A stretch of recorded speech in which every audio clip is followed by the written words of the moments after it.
My name is Michael Linklater from Thunderchild First Nation. Saskatoon's been home for quite some time and also known as a basketball player. I played at a very high level for many years and very proud father and just keep myself busy. Yeah.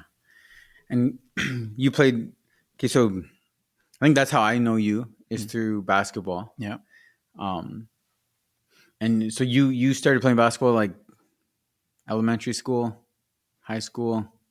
Yeah. I was inspired as a kid. Came out for recess one day. There was a new court that was built. And I said, this is something I want to do. So picked up the basketball, started practicing, started playing, fell in love with it, and never looked back. Just kept on going. And basketball has taken me around the world. Played at the highest levels, and a lot of dedication and discipline, of course, which comes with anything when you're doing it at a high level. And it was looking back on my life, like my career, I was always wondering, like, how can I give back, to the game that gave so much to me. So how I was inspired was a new court was built, and that was one thing that I wanted to do. So very fortunate to have been able to play a big part in making that a reality by creating the outdoor basketball courts here in Saskatoon. Right. Yeah, it's a pretty cool story. I started this idea, reached out to a couple friends to help me kind of put it together. We went to the city, told them we wanted to build them a basketball court. And it's not every day that the city has people coming to them saying that they want infrastructure built for them. So while we were going through this process, Canadian Tire Jumpstart Charities found out what we were doing and wanted to come on board and help out. So we met with them and they said, we don't want to take this over. We want to support it. So they came to the table with a substantial amount of money to make it possible. And it was important to me that we honored the residential school survivors because I was raised by my grandparents and they were products of the residential school system. And as kids, they didn't have that opportunity to dream or to play. So it was important for me to reach out to the National Survivors Circle and ask them, how can we move forward with this in a good way? And so I wanted to incorporate, because at that time it was new that they had their national flag, National Residential Survivors flag that was created. And everything on that flag has meaning. And so I asked them if we could hang that flag at the court or what could we do. So there was a little bit of worry from that, but they said what we could do is put it at the center court as the centerpiece logo. And they said this was the only time that this flag will touch the ground. And they said it was okay because First Nations children will be able to see that flag every day. And so you go to the courts now and you see that as centerpiece. And Canadian Tire Jumpstarts was happy to honor that as well. And they moved their logo over to the side, even though they're the ones that funded it, which I thought was really cool. And a step further to that was also making sure that we honored our culture with naming it in our language. So because I'm Cree, it was important to name it something in Cree. And so thinking about the residential school survivors and them not having the ability to play or to dream even for a better future because of what they went through, that's something that resonated with me. So the court is named Bawatetan Court. And what that translates to in Cree is let's dream together. And so when we as a community, as a collective, put our minds together, amazing things can happen. So what does that look like? Like from becoming an idea to actually like moving it to action. Throughout my life, it's kind of the way things go for me is I do have an idea or I think something's cool. I'll be like, oh, that would be awesome to do or to check out or to experience. And then in my mind, I just like flip it to say like, I'm going to do that. And then I just go about and just find a way.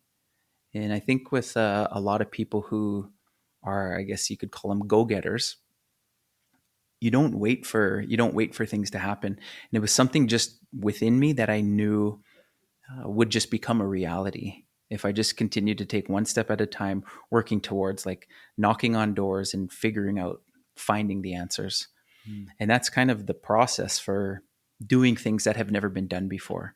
Right. Is you just find your way. You find a way to make it happen. And that was the process through the court. It just went to the city and said, "Hey, want to build a court? We'll fund it. We'll." And I had $0, zero anything. I just had an idea and moved forward on that idea. And so going to the city, the first thing we needed was land. Hey, we found prime land. I had it all in my head exactly where it should go, and it's in that location right now. It's in phase 2 of River Landing, right on the riverbank, and had the vision of what it should look like. And going to the city and asking them, they're like, "Well, this has never really been done before. We got to try to navigate this." So the city of Saskatoon actually had to create new processes and how this could become a reality. So just through trial and error and knocking on doors and finding answers, it was able to come to fruition. That's cool. Yeah. Do you, like, when you think of just like jumping into things, you said you've always kind of done that. So did you always have like a good relationship with like failure, like not being scared to fail, or did that like take some time? When it comes to failure, I think it was almost I have an interesting relationship with failure because with failure comes the greatest learning experiences. Right. And when you fail at something, I look at it as a learning opportunity. And I don't think it's so much the failure side of it. I think it's more so of not taking no for an answer. And if I was, when I was young and getting cut from a team, could that be considered failure? Sure, maybe in some eyes. But I looked at it as that I needed to turn that no into a yes the following year. And so I need to do whatever it took in that amount of time to turn that no into a yes in whatever that time span was. So I would do whatever it took in order for me to get myself better or to do what was necessary to get to the level or the destination that I was acquiring. And when you played basketball, was it back home? Like Saskatoon is Okay. where I learned how to play. Okay. And so it's always been here. Like I've always been in the city and, had our struggles here, but the Saskatoon has been home and where I was able to create my foundation of learning of basketball. And very fortunate for my story because I had friends who played at a very high level that I was able to learn from and be mentored by. And if you don't have somebody that's much better than you at something, Right. it's harder for you to really learn or to get to a certain level. So grateful for those mentors in my life. Yeah, mentorship, man. I heard somebody say, show me your mentor and I'll show you your future. If you don't have a mentor, chances are you're living your future. Mm. Yeah. And I think about that often now because what the heck? Next door doing some Next work. door, yeah. I don't feel like I think like everything I've ever done is just through somebody else. I've never just like figured something out and then been great at it. Everything I've done from sports, from boxing to business to is like a reflection of the people like I hung around. Yeah. So I think it's like interesting when people just want to figure things out on their own. I don't know why. Yeah. No, it's true. I've heard that saying too. Like your community or who you surround yourself with is extremely important. And we are, our life's experience is just a collection of moments. And when you have moments with people who enhance your abilities, it can take you to a different level with anything in life, whether it's business, whether it's personal, whether it's in a sporting field, academics, anything. And the way I look at it is when you even take your, as an individual, when you think of yourself in your own life's experience, what would you tell your younger self? With everything that you know right now, what would you tell your 10-year-old self, your 15-year-old self, like even just going back 5 years? You've already acquired as a human being life's experiences. And so taking from that, what would you tell your younger self?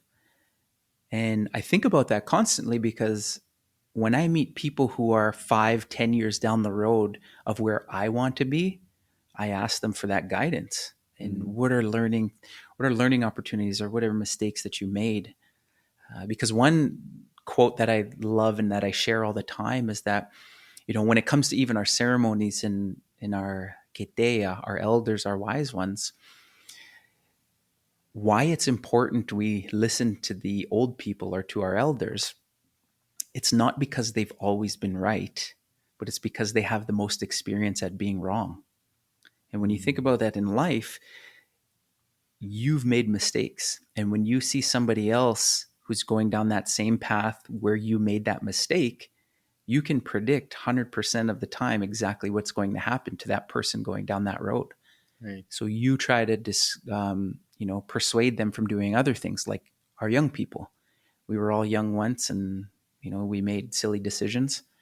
And so today, as an adult, looking at people who are down the road 5, 10 years of where I would like to be, asking them for guidance or, what are certain things. So I'm always, every day, always on a journey of learning. So for you, when somebody comes up to you and asks for advice, what is that piece of advice that you give back to people? It all depends. It'll depend on if they're asking something very specific. Mm. In life, I think in general, guidance that I give is just something that my late father always used to say. It was the guiding principles of mio pimatsuin, Mm. meaning living a good life. Just do your best to live a good life. And that's what he would say every day. Do your best to live a good life by being kind, being respectful, having love for one another. And when you just follow those simple guidelines, that's mio pimatsuin. That's living a good life. And I mean, when I was younger, I guess in terms of which era of my life, either as a teenager or as a young person, like there's so much knowledge I've been fortunate enough to acquire and learn Mm-hmm.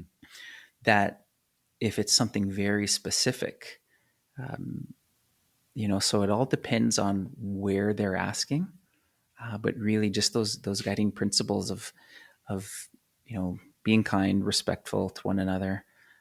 On the business side, it's networking is so important. Right. So important. Relationships in life are so important.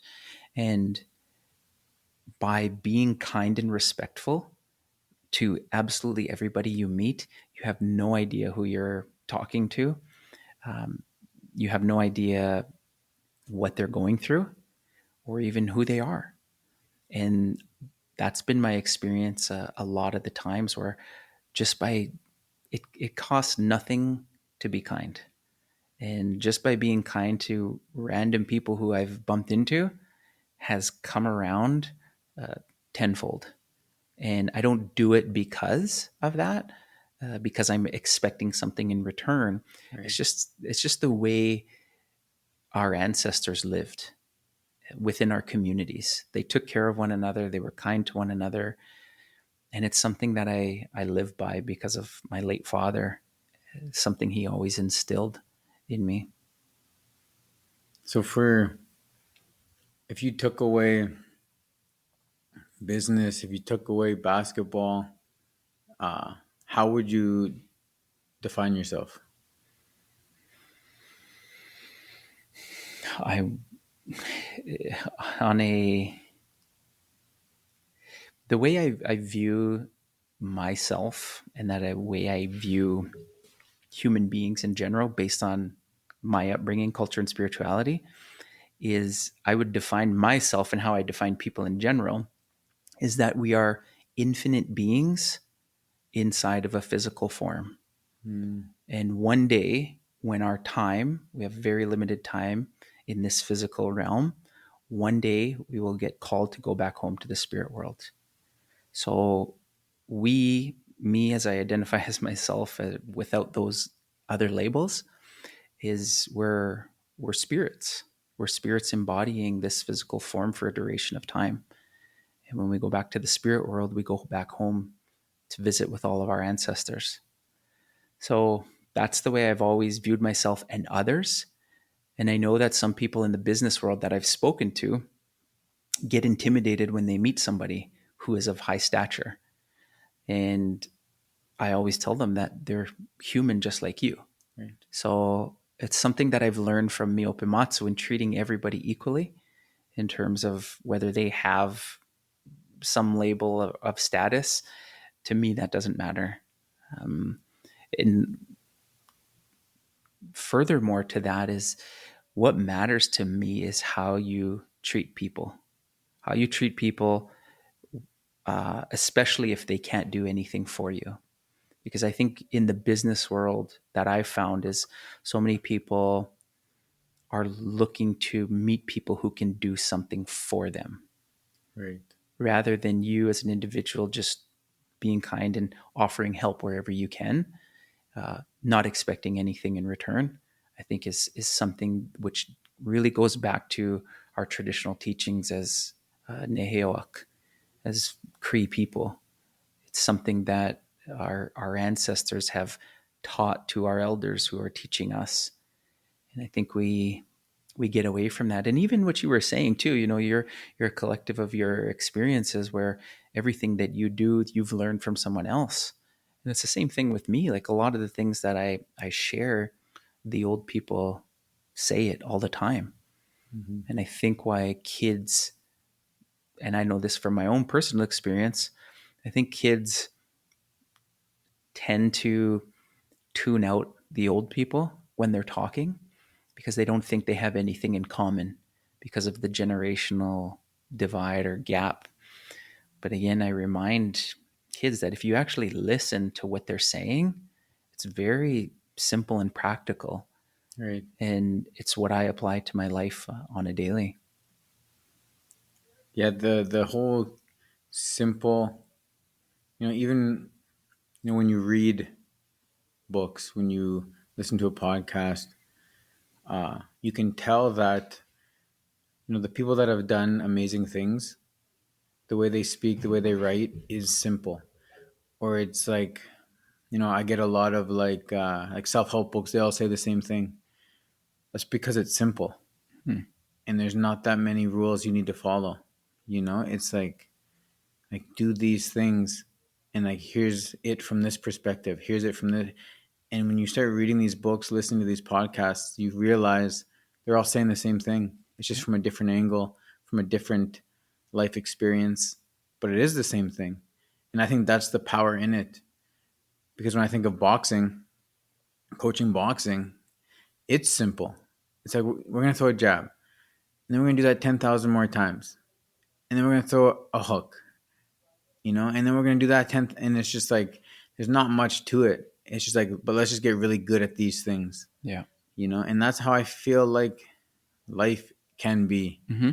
But people like to overcomplicate it, Mm-hmm. make it not simple. Yeah. Yeah, it's true. And I can also empathize that with a lot of people that have immediate struggles that they're dealing with. And again, we don't know what we don't know. And until we have experiences or until we know better, Mm-hmm. we can't do better. So when people can get out of the survival mode, then things do become simple. But even to get out of that, like of that survival mode, it's important to just, take those steps that will help you to get there.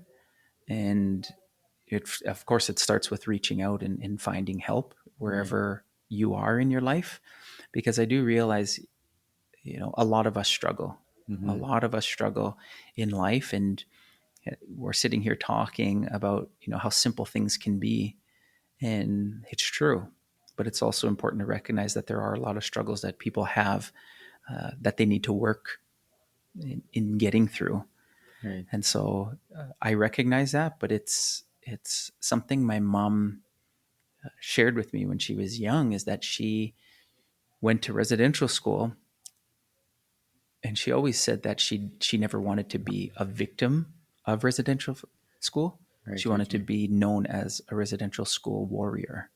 And Mm. so she always fights for things, and it's something she instilled in me, was being able to fight for what you want and go after something. So it's also a different I guess it's a skill set too, that you learn to acquire over, you know, achieving or overcoming a lot of obstacles. Like building. It's like you build a capacity to handle things. Yeah, I was listening to something recently, and they were talking about like studies when it comes to our brain, and how you start to create new synapses or connections in your brain when you do things you don't want to do that will benefit you. Mm. Like, you know, something like working out. You don't want to work out today. Your body, mind's telling you like, no, I don't want to work out. But if you in your brain actually decide, okay, I'm going to do it even though I don't want to, because working is going to benefit you. Working out will benefit you, right? And I'm not talking like doing things you don't want to do, like someone peer pressuring you to, you Yeah. know, do some negative stuff. I don't mean it like that. It's more so in terms of things that are going to benefit you. You don't want to clean the kitchen, Mm. you know, but if you actually go through and do that, you create new neurological pathways in your brain with all these synapses, and it just rewires your brain. And so for people who continue to take the easy way out by, I'll do it tomorrow or not today, what they do to their brain is kind of keep it in that place, so they don't really, they're not able to ever do anything difficult because they've trained their brain to not do difficult things. Right. So, but the cool thing about our brains is that you can you can rewire them. Like Yeah. they're not stuck the way they are.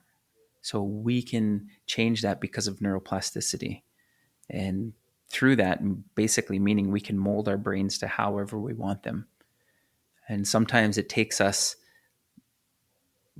living in conditions or circumstances for such a long time that we're just absolutely fed up with it, and we decide to make a change. Right.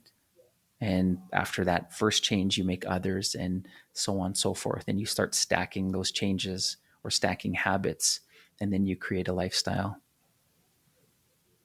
Were you ever in a situation or a time in your life where you like felt like a victim and you kind of got stuck there?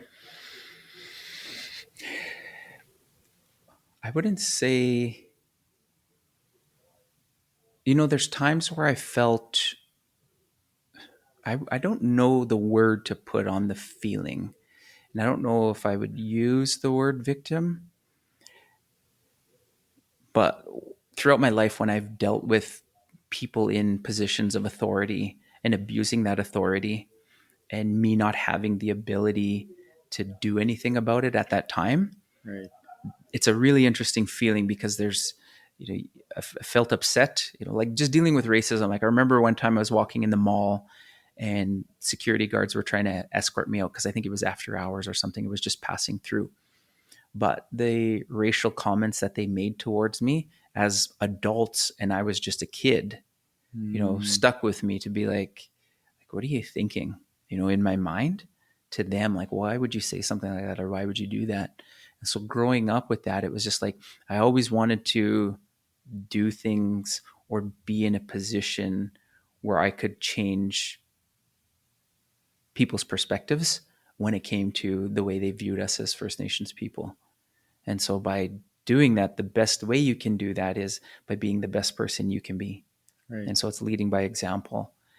And by having those experiences, to have, I guess, in a way, influence to change people's perspective by just doing things differently, is something that I've taken, you know, very seriously, because I want to be the role model that I needed as a kid, Right. to be able to change these security guards, thoughts on how they view us as First Nations people, to be able to change thoughts on anyone who thinks negative towards us. So, and that's not to say with, throughout my life having struggles, ups and downs, we all do. Mm-hmm. And so, but when we go through those struggles in life, it's important to have tools or a toolbox to work through those obstacles that we deal with. Right. I feel. I mean, like for you probably had a pretty cool, or probably many cool opportunities, with basketball, with business, with even conferences and speaking and stuff, to surround yourself with some pretty powerful minds, uh, like quite often. And I feel like, do you think that like just even like with basketball, being with high level athletes, high level coaching, high level mentors, and being an athlete at a high level, you're clearly coachable. You want to learn. Do you feel like that has like um a lot of the reason that you've been able to like take these ideas and put them into action as well, like kind of like the I guess mental, I don't even know what to call it, the mental side of it? I think we we're always told about sport and the benefits of sport that it can do Mm-hmm. for us. As with our physical, our mental, there's so many benefits to sport when it comes to us as individuals. And we hear the saying often where you can take what you learn in the sporting world, in the sporting arena, and you can apply that to life. And we say that to kids all the time, like, oh, playing in sports, how it helps you as, in everyday life. I never understood the importance of those words until I got into basically real life, until I was done playing sports, or Right. until I realized when I was working, in everyday life, how much the tools you acquire from sport apply to everyday life. And absolutely, like when you play a sport, for example, a team sport. I grew up playing basketball. You're a collective of people working to achieve a common goal, which is to win. You're on to win a game, you're on to win a championship, a tournament, whatever. Every person on that team has a role, and every person has to accept their role in order for us to move forward to achieve this goal. Right. When you look at a business, for example, company, corporation, everybody has a role in that company, and they have to buy into their role to see the vision of the company. So, in order for you to be successful in that, you take those same principles that you've learned from playing organized sports and you apply it to life. Work ethic, showing up on time, discipline, taking care of yourself. There's so much, like the list goes on. Basically, everything you learn in sport can be applied to life. So, definitely, absolutely, yes. What I've acquired from sport has been 1000% applicable to everyday life. Hmm. I f- one part that you were mentioning about empathy. I'm okay. This is what I struggle with, because I feel like I'm very empathetic. I want to help people. I want to. My issue is I'm not very compassionate, so I'm not very soft when I say things. Mhm. You know, and sometimes I think that doesn't help. Even as a boxing coach, Mhm. I'm quite direct, I guess, Mhm. uh, and sometimes I don't know how to say it in a soft way. Yep. You know. It's interesting you say that because there's empathy and empathizing with somebody, recognizing the struggles they're going through.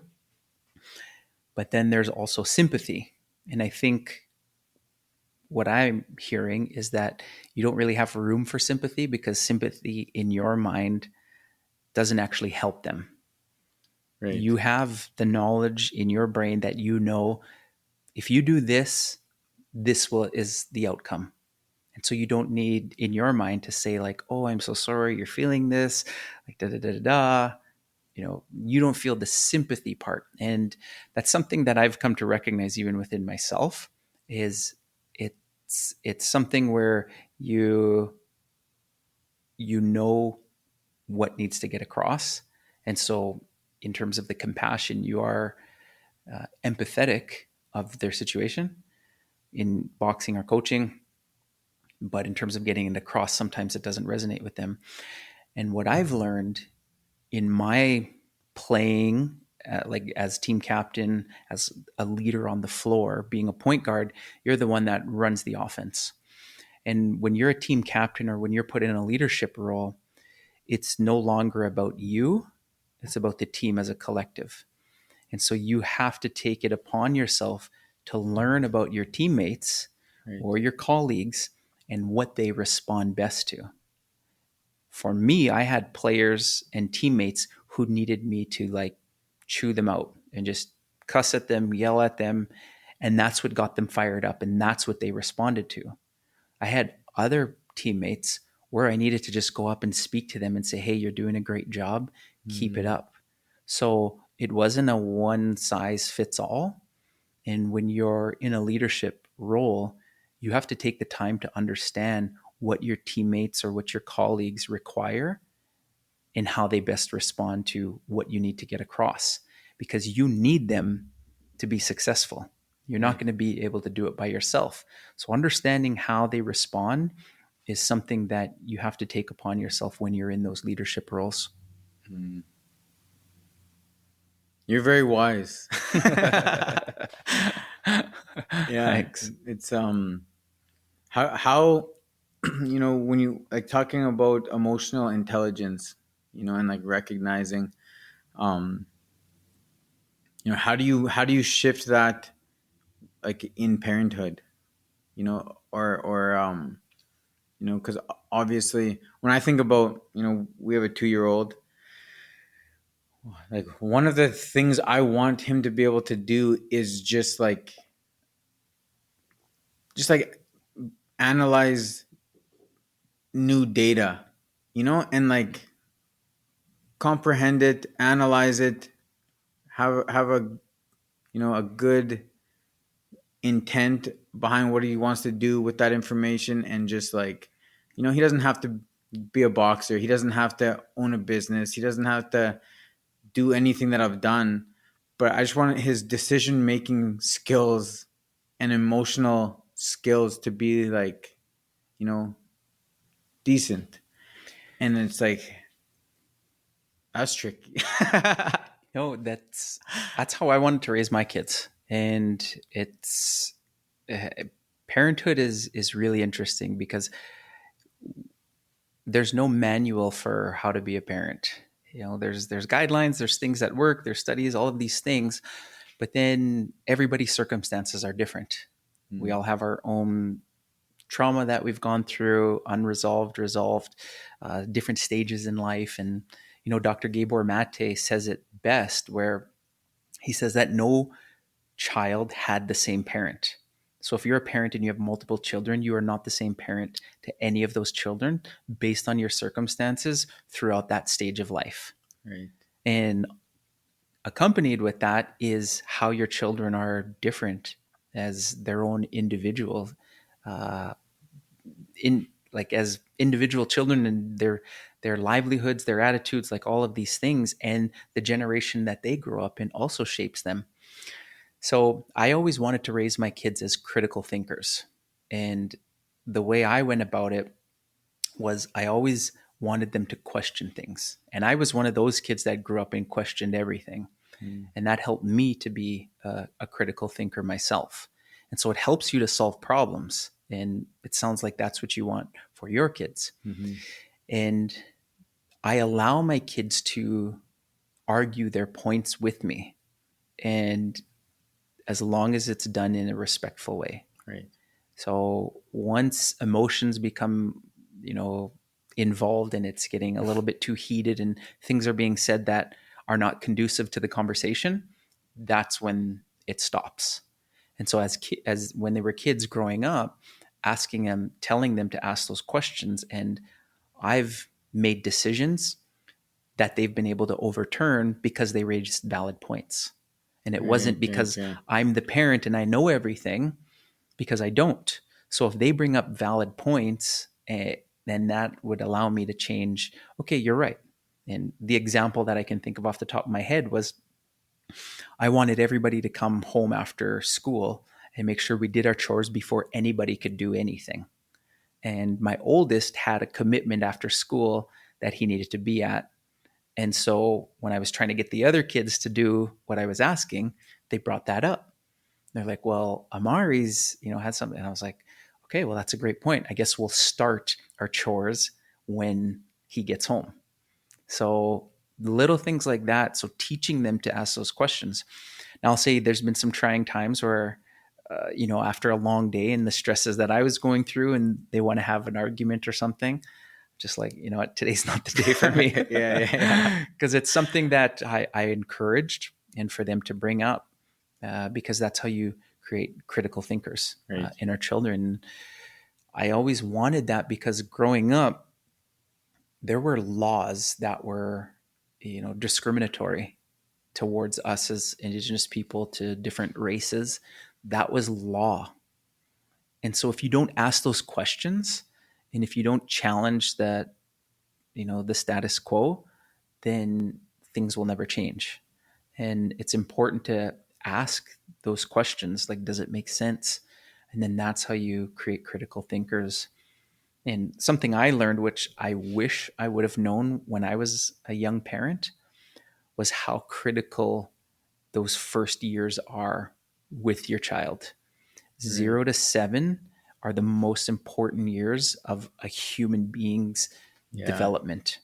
And so, what you do for your child in those 7 years, or what you teach them to do for yourself, that's where they become hardwired. That's where all of our trauma comes from, all of Mm-hmm. our, uh, the qualities of us, who we become as our personalities, our surroundings, everything. And me being a young parent, my kids like are now as young adults, are going through stuff that because I wasn't as great of a father when I was young, how that manifests itself within them now. So those are things that I now have to work towards on a daily basis to undo by supporting them. Right. That's super interesting. Because that's what I try to explain to people. Because like we've kind of designed our life so that we can be with our boy, our future kids. He's either here at the shop hanging out or he's at the gym with me while I'm coaching. Uh, because we do want our values to go into our kids for as long as possible. And I always talk about how those first years is when the hard wiring happens. And then after that is when like the software happens. And the software is a lot easier to figure out than the hard wire. Mm-hmm. And I want to be the person putting that hard wire into my son. You know, other people are great, Yeah. Yeah. but it's just like, um, and obviously, like a lot of people are going through different things, but I mean, if we don't have to have daycare or babysitters as long as possible, like that's what we want. Yeah. It's just put our values in there. Mm-hmm. Um, so I get that. That's Yeah. It's really important. Really important. And I think that's where we can take how we can start undoing that intergenerational trauma. Mm. One generation at a time is having children when we're ready to have them. Right. I wouldn't change anything for the world in terms of my kids and stuff, in terms of who they are and what. But there's a lot of things I wish I would have known that I know now. Right. So it's even like not taking the time to understand what it means and what it takes to be a parent before actually deciding to be a parent.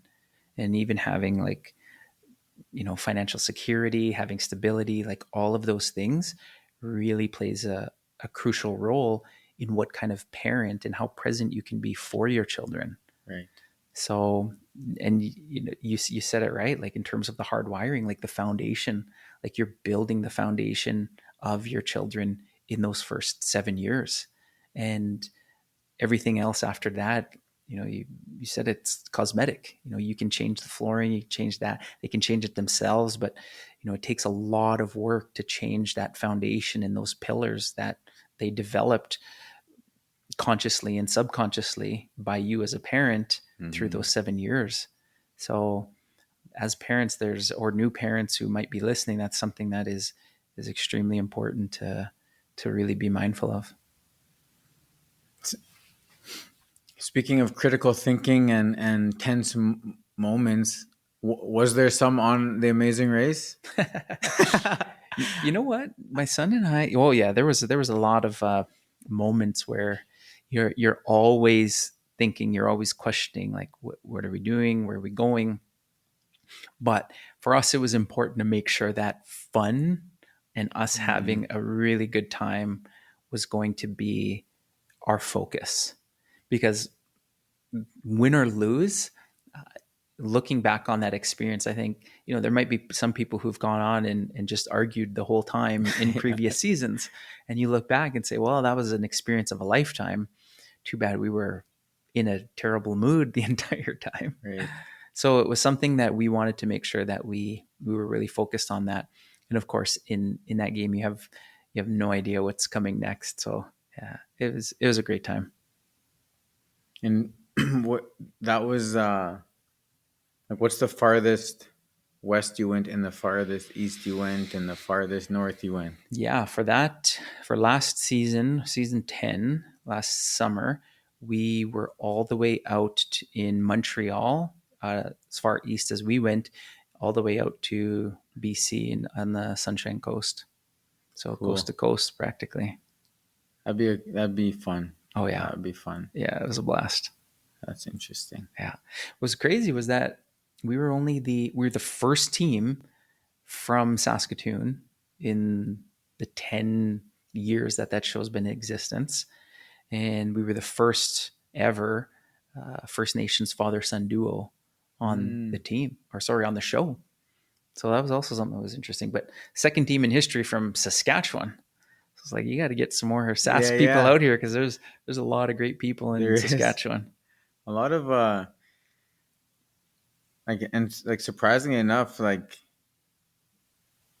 really like talented people here come out of Saskatchewan, Oh, yeah. like in all areas. Mm-hmm. It's cool. It is. I think that comes from the sense of community that Saskatchewan has. When I've gone to bigger cities, I've noticed that a lot of people are just kind of on their daily grind, the hustle and bustle of big city life, where it's almost like they're in survival mode, where they're just trying to like Yeah, make their yeah. money, get to their thing, get ready for tomorrow, and on that kind of hamster wheel. And I'm sure there's a lot of people who are doing well and outside of that, but I find with in Saskatchewan and in smaller places with respect to population, there's more sense of community. Right. And anytime anything happens in Saskatchewan, Treaty 6, Indian country, there's a lot of support that comes with that. And I think anytime somebody is doing something well, there's a big, crowd that's supporting them that they may not even be aware of Right. until, whatever that is happen is done. And then they realize, wow, there's a bunch of people supporting them. That's cool. Yeah. That's true. That's true. When When you talk about, because you said you were just up north Yep. speaking, Yep. and that's through your company. Speaking just as myself, like Okay. people, yeah, people will reach out to me. They'll reach out to the speakers bureau that represents me I see. I and see. ask me to come out and speak or to do basketball camps, clinics. Right. Right. Right. Yeah. And what do you usually speak on? I usually share depending on what it is. So sometimes like I'll get asked to speak during addictions week. I've been drug and alcohol free my entire life. So speak on a life of sobriety specifically Wow. to that. I'll get asked to speak at business conferences, wellness conferences, you name it. I've been asked, fortunate to be asked to speak. And so generally I share my story for a lot of the things that I've gone through, what I've accomplished. And I also share with people and audiences some takeaways in terms of what has worked for me in my life that I've also heard other speakers speak about, where I found it's the commonality amongst people who've been very successful in their lives, and just sharing those takeaways for people. For like when I think of like discipline, because discipline is hard, and it's hard to have discipline for this long, you know, like essentially from when you were a kid to now, you've kind of been disciplined.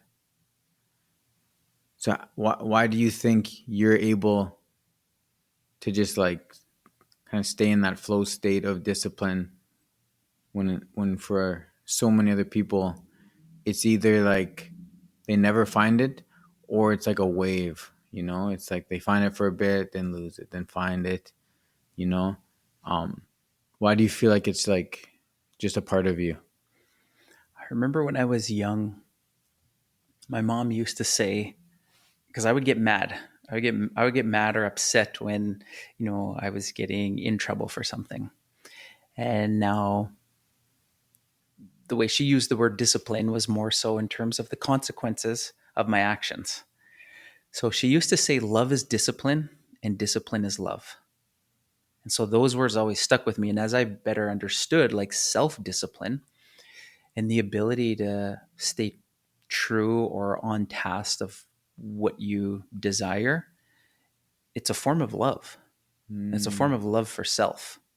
And so when you take the actions, the discipline of doing something repetitively to get you where you want to be, that's self love. And so those words come back to me that my mom always used to say was that love is discipline and discipline is love. And so for us to continue on a daily basis to have self love and expressing that through discipline is the ultimate form of love for self. right. And you've always had that for yourself? There's always been times where I've struggled, where you do get into these ruts or these dips where you're you're not as disciplined as you were when you're either competing or whatever stage you are in life. But to be able to get out of that rut and to get back onto that track of being disciplined with self is something that I've been very fortunate to have always been able to do. Mm-hmm. And that's because it's like a skill. It's a skill that you have to work on and practice, like that jab 10,000 times till you can perfect those fundamentals. And if you don't push yourself to do things that you don't want to do, you'll never know how to get out of ruts.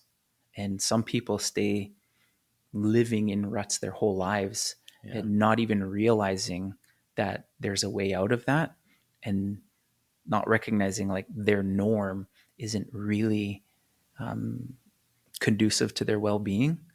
So having the ability to overcome certain things is also a skill that you have to practice. And it Mm-hmm. can be something as little things like, again, doing the dishes. Like, my sink's full of dishes. Like, I don't want to do that. just getting it done. And you can build on things that are, more complicated and complex and doing these things. And it's just something you build upon yourself. And then anytime you run into that, it's like, oh, well, I've done this before, or I've been in this situation before. And Right. so it's just a skill that you have to develop, and it's something that you practice. Can you remember like maybe like a specific, like what is like maybe like a big loss you took in life, like something that like meant that maybe hit hard, that became like a really great lesson for you? Well, I think the first big like hit that I ever took was when I first started playing basketball. And I all my friends were better than me, and we tried out for the community team, and I was the only out of all my friends, I was the one that got cut. Mm. And so I wasn't good enough to make the team. And so I think it's important, especially for young people, and we talk about kids, is how powerful that failure or no really, it's important to have those, whether we call them setbacks or failures or learning opportunities. It's important because getting cut from the first team I tried out for gave me the blueprint of what was required, meaning I was told that I wasn't good enough. So what I thought up until that point in terms of what I was doing was enough. And come the following year, I Right. knew that I needed to do more to get to that next level. And so that first thing was probably the best thing that could ever happen to me, because when it came to high school, I knew that I wanted to play at the next level, university. So I knew that in high school, even though I was one of the top players, I knew that I still needed to do more, because there's a very select few that make it to that next level playing post secondary. And when I was in post secondary, I was still doing more because I knew that I wanted to go past that and play professionally. Mm. So without having that first setback or failure learning experience, I wouldn't have had the blueprint for me to make it to these next levels. And even when I was playing professionally, like that was still the same thing too. It's like needing to work to always, be as and my goal was always to be the best that I could be. Yeah, yeah. And I know, and that's something that I think athletes have to come to realization about, is as long as you do your best, you can never be disappointed in yourself. There is always going to be somebody who is better, Right, right, right. or somebody who comes along. You look at all the world records, they've all been broken. Yeah. You're at that moment for a duration of time, somebody breaks that record. So when you can work to be the best you can to the best of your ability, you can never be disappointed with yourself regardless of the outcome, Mm. because you can't do better than your best. So when we work towards that, to becoming the best we can, whether it's in the sporting field, business world, or just as a human being, it's a way that you set yourself up for success. Did you ever, like maybe even especially at the pro level, did you ever come across somebody you played against who was like superhuman? You were like, wow, that guy is incredible. Oh yeah. Yeah, it was my mentor. Okay. My mentor, I've never seen anything like that in real life. And there is no way, which I was also, because genetically, he was different than everybody else. And there was no way my genetics would allow me to jump as high as he could. Mm. So already understanding, but what were things, work ethic, footwork, technicalities, fundamentals. There's a lot of things that I could pull from that. But yeah, I've seen and I've played against athletes who are just phenomenal, like Mhm. absolutely explosive. And yeah, in awe of their athletic ability. So what do you do? Because And when I think about boxing, I relate everything to boxing. By Yeah. the way, it's Okay. just like, Yeah. um, because I boxed at high levels, and I'm not the fastest, and I'm not the strongest, and but I could beat people who are faster than me, and I can beat people that are stronger than me. Uh, just because of I think just like I have a lot of fight IQ, like intelligence in there and stuff like that. But for you, when you come across somebody who, like there's no way you can match their speed. There's nothing. So what goes through your mind? What do you do? How do you beat that guy? That comes to the critical thinking. It's the problem solving. So it's doing assessments within the first 5 minutes of the game of who you're guarding. If you haven't had a scouting plan as an athlete to see what the team that you're playing against, what they do well, if you've never seen the players before, the fighter before, you have the first 5 minutes in a basketball game to figure out what their strengths and their weaknesses are. Right. So I've played against guys who are extremely fast and quickly realizing that they have no jump shot.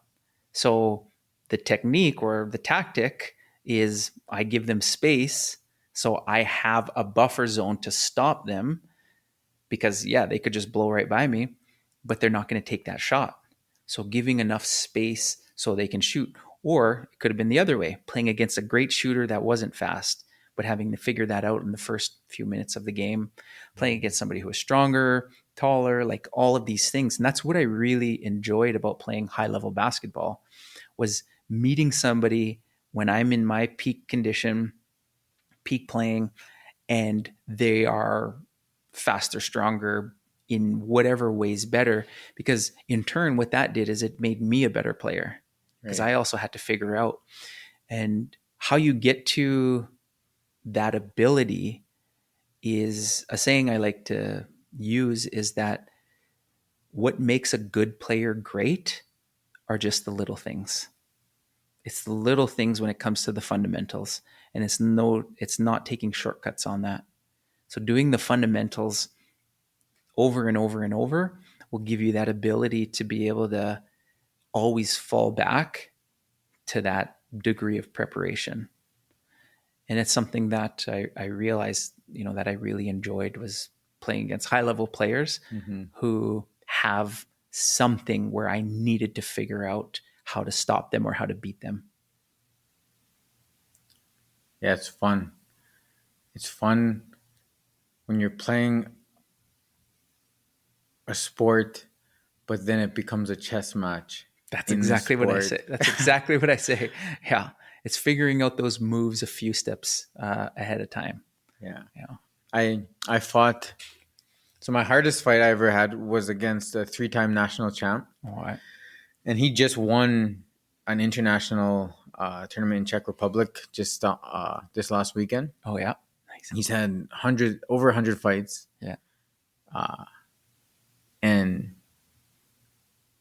I could just I could just watch him figuring me out round by round, like slowly. Yeah. Like the first round was good, Yeah. second round, and then plus I could hear how good his coaching was Oh, yeah. and how good of a team they were. Mm-hmm. Because everything his coach was saying was exactly what I was trying to do. Yeah. He could just see what I was doing, and then he would make the adjustments properly. And then, I started getting in my own head because of it. And usually, when I box, I can overwhelm people, Yeah. and I can just stay calm and And this was like the first time I was feeling overwhelmed, Mm-hmm. and it's honestly my favorite feeling I've ever had in a boxing match.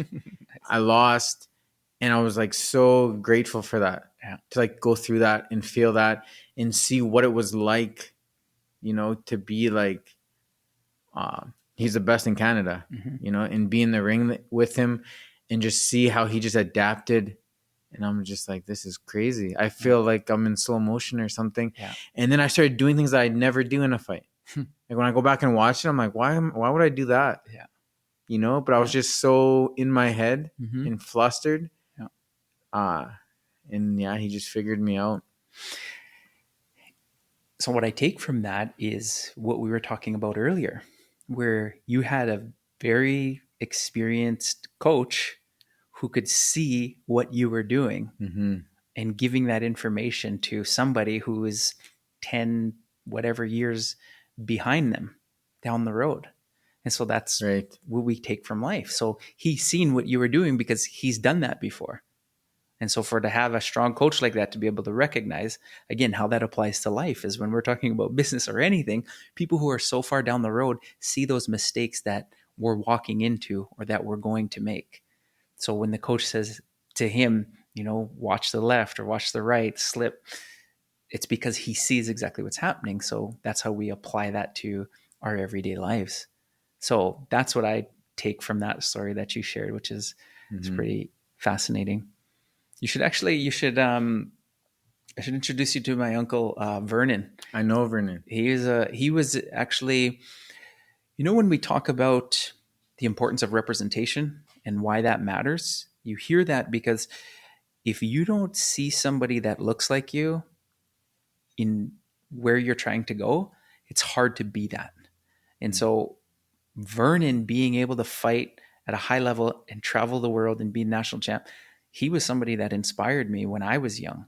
He was in my household, in our family.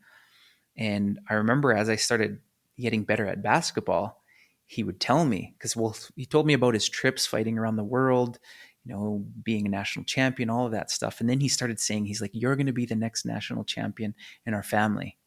And he used to say that to me. And sure enough, that came into fruition, winning a national championship with the University of Saskatchewan. It was the first ever in school history. And then winning another national championship with the Saskatchewan Rattlers in the CEBL. But hearing him say that representation matters. But yeah, it was great. Growing up as kids, we'd all have family gatherings, and he'd be like, "Come here, come here." He'd get us to make a fist, and he'd be like, "Hey, this is how you throw a jab. Here's a combo." Oh yeah, it was great. That's cool. Yeah, That's he makes me laugh. he's funny. Just Oh like yeah, how he words things. yeah, Sometimes I'm like, that's funny. yeah. He's He's got some stories, like some yeah. boxing stories, and who he's fought. Like he's almost like, and it's almost sad in a way because he's in the Ontario Sports Hall of Fame. Hmm. Who he's fought, he's had a tremendous career, but it's like almost like as people get older, like our elders, we forget about the impact or the importance that they have had in our community. It's important that we continue to share those stories. And yeah, he's somebody that was an inspiration to me. Hmm. Do you uh go to the lodge? He does it a couple times a month, hey? Mhm. And you go often, or Yep. So I was I realized how fortunate I was. I grew up with our ceremony and spirituality culture in our household every day. So it's been ingrained in me since I was a baby, before I could walk or talk. Very fortunate to go to ceremony every week. And it was something that I didn't realize was not available to everybody. right? And that's why I say you don't know what you don't know. So I thought that was common practice with every family. And as I grew older, realizing the disconnect that a lot of our people had going through what they went through. So yeah, our family is still very connected to our culture, and it's something that is a foundation of who I am. Hmm. That's cool. That's really cool. Yeah. I I didn't really know my indigenous side till kind of after high school. Mm-hmm. It's kind of a late, Yeah. you know. I knew my dad quite well, and even though I was raised by my mom Mm-hmm. and my uncles and stuff, but like actually like diving into it, not until I actually moved here. Mm-hmm. So it's been a really it's been really fun actually learning Yeah. and just like taking it in Mm-hmm. and embracing it, and yeah, Yeah. it's It's been good. good. That's good. Um, but we're coming just over an hour here. All right. So I think we can call it. Okay. But thanks for coming, man. Yeah. That Thanks. was um yeah, man. You're a very wise man. You know, I could tell uh you're very kind. I can tell by how you talk, and I can see it in your eyes when you're talking about it.